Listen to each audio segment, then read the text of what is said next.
২০০৭ সালের ১/১১ বাংলাদেশের রাজনৈতিক ইতিহাসের এক নাটকীয় মোড়। সেই দিন কি শুধু জরুরি অবস্থা জারি হয়েছিল, নাকি তার আড়ালে ছিল সামরিক শাসনের এক ব্যর্থ পরিকল্পনা? ডিবির জিজ্ঞাসাবাদে উঠে আসা নতুন তথ্য যেন আবারও প্রশ্ন তুলছে, রাষ্ট্র ক্ষমতা দখলের চেষ্টা কি সত্যিই হয়েছিল?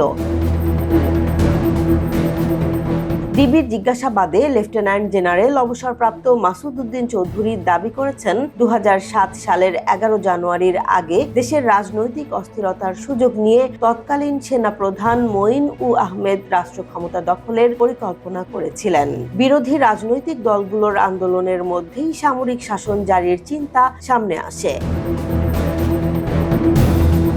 তার ভাষ্য অনুযায়ী ওই দিন সেনাপ্রধান ৩ বাহিনীর প্রধানের সঙ্গে বঙ্গভবনে গিয়ে রাষ্ট্রপতি ডক্টর ইয়াজউদ্দিন আহমদকে জরুরি অবস্থা জারি করতে চাপ দেন। এমনকি রাষ্ট্রপতির ভাষণ পর্যন্ত প্রস্তুত করে নিয়ে যাওয়া হয়েছিল, তবে শুরুতে রাষ্ট্রপতি এতে রাজি হননি। পরিস্থিতি দ্রুত পাল্টে যায়। দীর্ঘ আলোচনা ও চাপের মুখে শেষ পর্যন্ত রাষ্ট্রপতি প্রধান উপদেষ্টার পদ ছাড়েন এবং জরুরি অবস্থা জারিতে সম্মতি দেন। সেই সন্ধ্যাতেই জাতির উদ্দেশ্যে ভাষণে জরুরি অবস্থা ঘোষণা করা হয় এবং গঠিত হয় সেনা সমর্থিত তত্ত্বাবধায়ক সরকার।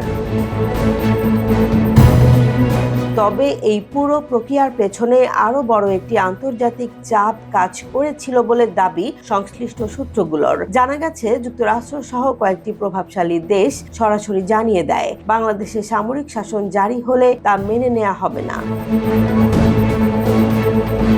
বঙ্গভবনের তৎকালীন ঘনিষ্ঠ সূত্রের দাবি, যুক্তরাষ্ট্র ও যুক্তরাজ্যের পক্ষ থেকে এমনকি পরোক্ষভাবে কঠোর সতর্কবার্তাও দেয়া হয়। বলা হয়, সামরিক আইন জারি হলে আন্তর্জাতিক অপরাধ এবং জাতিসংঘ শান্তিরক্ষা মিশন থেকে বাংলাদেশি সেনা প্রত্যাহারের মতো কঠিন পদক্ষেপ নেওয়া হতে পারে। এমন পরিস্থিতিতে শেষ পর্যন্ত পরিকল্পনা বদলান সেনাপ্রধান মঈন আহমেদ। সরাসরি সামরিক শাসনের পথ থেকে সরে এসে প্ল্যান বি হিসেবে জরুরি অবস্থা জারি করে তত্ত্বাবধায়ক সরকারের পথ বেছে নেওয়া হয়।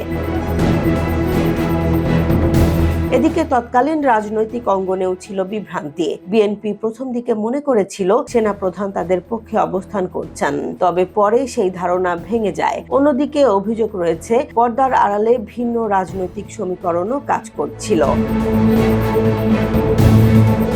নিজের লেখা স্মৃতিকথায় মঈন আহমেদ অবশ্য ঘটনাটিকে ভিন্নভাবে ব্যাখ্যা করেছেন। তিনি দাবি করেন, দেশকে মহাসংকট থেকে উদ্ধার করতেই তারা রাষ্ট্রপতির কাছে গিয়েছিলেন এবং পরিস্থিতি সামাল দিতে জরুরি সিদ্ধান্ত নেওয়া হয়েছিল।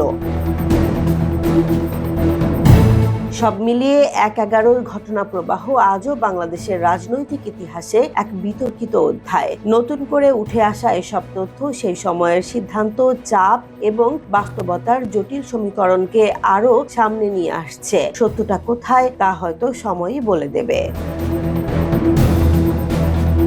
জেসমিন জাহান, নিউজ ডেস্ক, জনবাণী।